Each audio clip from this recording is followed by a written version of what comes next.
नमस्कार दोस्तों, मैं अभिषेक चौरसिया अपने यूट्यूब चैनल में आप सभी का स्वागत करता हूं।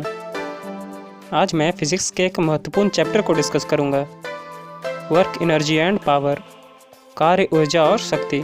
सबसे पहले आइए जानते हैं कि वर्क यानी कार्य क्या है। बोलचाल की भाषा में हम किसी भी शारीरिक अथवा मानसिक गतिविधि को कार्य कह देते हैं। जैसे कि कोई व्यक्ति दौड़ रहा हो या खाना खा रहा हो या कोई बच्चा स्कूल में टीचर के दिए होमवर्क को पूरा कर रहा हो। हमारे हिसाब से इन सभी लोगों ने कार्य किया है, लेकिन फिज़िक्स का हिसाब ही कुछ अलग है। माना कि एक व्यक्ति किसी दीवार को धकेलने की बहुत कोशिश करता है। दीवार को धकेलते धकेलते वह थक जाता है, लेकिन वह दीवार को हिला भी नहीं पाता, क्योंकि दीवार तो बहुत मजबूत होता है और यह व्यक्ति कोई फिल्मी हीरो तो है नहीं। भले ही वह व्यक्ति थक गया हो, लेकिन फिज़िक्स के हिसाब से उसने कुछ काम नहीं किया है।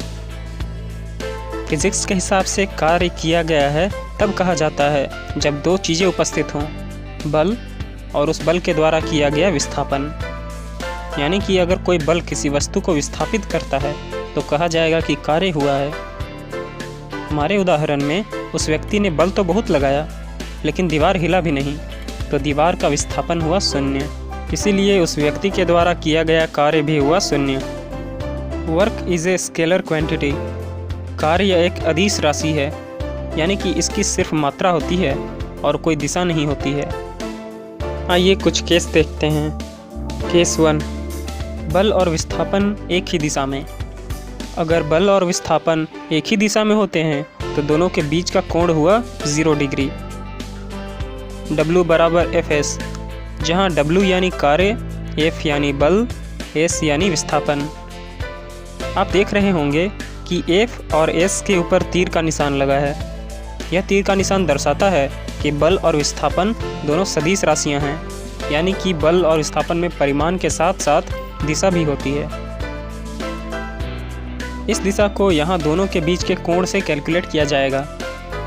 इसीलिए W बराबर Fs cos थीटा हो जाएगा।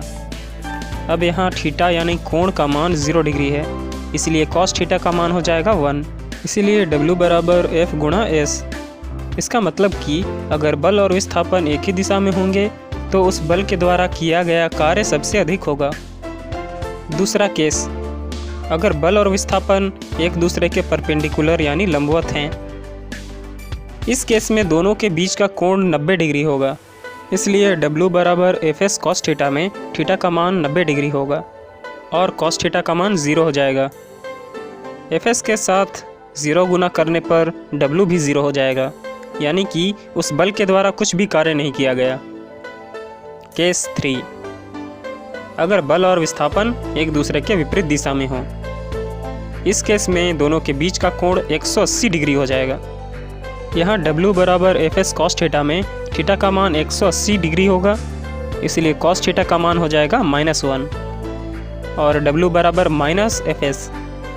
इस केस में कार्य ऋणात्मक है। ऐसा आमतौर पर तब होता है जब बल किसी गतिमान वस्तु को रोकने का प्रयत्न करता है।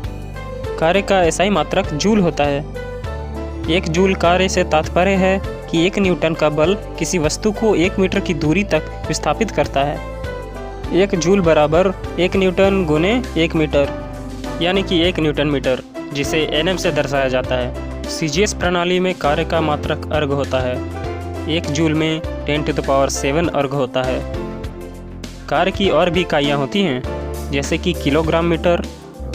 1 kg मीटर में 9.8 जूल होते हैं। इलेक्ट्रॉन वोल्ट यानी EV, 1 EV में 1.6 × 10⁻⁻19 जूल होते हैं। किलोवाट आवर, 1 किलोवाट आवर में 3.6 × 10⁻6 जूल होते हैं। कैलोरी, 1 कैलोरी में 4.2 जूल होते हैं।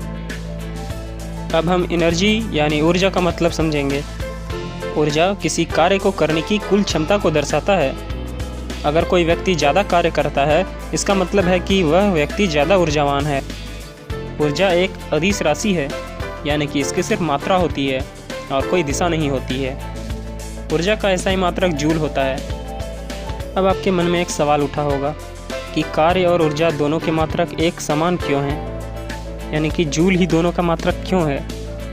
ऐसा इसीलिए है क्योंकि कार्य और ऊर्जा एक ही सिक्के के दो पहलू हैं। जितना ज़्यादा कार्य होगा उतना ही ज़्यादा ऊर्जा खर्च होगा। ऊर्जा कई प्रकार के होते हैं, जैसे कि इलेक्ट्रिकल एनर्जी यानी विद्युत ऊर्जा, मैकेनिकल एनर्जी यानी यांत्रिक ऊर्जा, केमिकल एनर्जी यानी रासायनिक ऊर्जा, हीट एनर्जी यानी ऊष्मीय ऊर्जा, न्यूक्लियर एनर्जी यानी नाभिकीय ऊर्जा इत्यादि। आप सभी जानते होंगे कि ऊर्जा को ना ही बनाया जा सकता है ना ही मिटाया जा सकता है। ऊर्जा को बस एक रूप से दूसरे रूप में परिवर्तित किया जा सकता है। इस वीडियो में हम सिर्फ मैकेनिकल एनर्जी यानी यांत्रिक ऊर्जा के बारे में ही डिस्कस करेंगे। मैकेनिकल एनर्जी बराबर kinetic energy plus potential energy. Kinetic energy यानी गतिज ऊर्जा और पोटेंशियल एनर्जी यानी स्थितिज ऊर्जा। गतिज ऊर्जा किसी वस्तु की वह ऊर्जा है जो उसके स्पीड यानी वेग के कारण होती है। किसी वस्तु की गतिज ऊर्जा उस वस्तु के वेग को शून्य से बढ़ाकर उसके वर्तमान वेग तक लाने में किए गए कार्य के बराबर होती है। अगर किसी वस्तु की गतिज ऊर्जा E है तो उसको रोकने के लिए E के बराबर ही ऋणात्मक कार्य करना पड़ेगा। गतिज ऊर्जा का फॉर्मूला KE यानी काइनेटिक एनर्जी बराबर हाफ mv²। यहाँ m यानी वस्तु का द्रव्यमान है और v यानी वस्तु का वेग। पोटेंशियल एनर्जी यानी स्थितिज ऊर्जा। प्रत्येक वस्तु में उसकी स्थिति के कारण एक ऊर्जा निहित होती है। वस्तु में निहित इसी ऊर्जा को स्थितिज ऊर्जा कहते हैं। अगर किसी वस्तु में स्थितिज ऊर्जा हो तो इसका मतलब है कि उस वस्तु को बाहरी ऊर्जा दिए बिना उससे कुछ कार्य करवाया जा सकता है। स्थितिज ऊर्जा के कुछ उदाहरण। किसी डैम में भरा पानी। जब पानी डैम में होता है तो वह स्थिर होता है। जब पानी को डैम से छोड़ दिया जाता है तो उसका वेग बढ़ने के कारण उसकी स्थितिज ऊर्जा गतिज ऊर्जा में परिवर्तित हो जाती है, जिसका इस्तेमाल करके टरबाइन को घुमाकर बिजली बनाया जाता है। किसी स्प्रिंग को जब दबाया या खींचा जाता है तो उसमें भी स्थितिज ऊर्जा जमा होती है। स्थितिज ऊर्जा का भी SI मात्रक जूल होता है। स्थितिज ऊर्जा मुख्य रूप से दो प्रकार की होती है। पहला ग्रेविटेशनल पोटेंशियल एनर्जी और दूसरा elastic potential energy. Gravitational potential energy यानी गुरुत्वीय स्थितिज ऊर्जा गुरुत्वाकर्षण के द्वारा किसी वस्तु के ऊपर लगने वाले बल के कारण होता है। इसका फॉर्मूला होता है U बराबर mgh। यहाँ U स्थितिज ऊर्जा है, m उस वस्तु का द्रव्यमान है, g गुरुत्वाकर्षण के द्वारा त्वरण है और h उस वस्तु की ऊंचाई है। इलास्टिक पोटेंशियल एनर्जी यानी प्रत्यास्थ स्थितिज ऊर्जा किसी वस्तु को खींचकर या दबाकर उसके रूप में परिवर्तन करने के कारण होती है। इसका फॉर्मूला है U बराबर हाफ kx²। यहाँ U स्थितिज ऊर्जा है, k स्प्रिंग कांस्टेंट है और x वस्तु में उत्पन्न विकृति है। स्प्रिंग कांस्टेंट किसी स्प्रिंग के कड़ेपन को दर्शाता है। पावर यानी शक्ति किसी कार्य को करने की दर को दर्शाता है। दूसरे शब्दों में शक्ति ऊर्जा को खर्च करने की दर को दर्शाता है, यानी कि किसी मशीन या व्यक्ति के पास ज़्यादा शक्ति होगी तो वह किसी कार्य को जल्दी ख़त्म कर देगा। शक्ति को किए गए कार्य और उस कार्य को करने में लगे समय के अनुपात से कैलकुलेट किया जाता है। इसका फॉर्मूला है पावर बराबर work done divided by time taken, यानी कि शक्ति बराबर किया गया कार्य बटा कार्य करने में लिया गया समय। कार्य और ऊर्जा की तरह ही शक्ति भी एक अदिश राशि है। शक्ति का SI मात्रक वाट होता है। 1 वाट बराबर 1 जूल बाई 1 सेकेंड, यानी 1 जूल प्रति सेकंड। शक्ति का एक और प्रचलित मात्रक है हॉर्स पावर यानी HP। 1 हॉर्स पावर बराबर 746 वाट।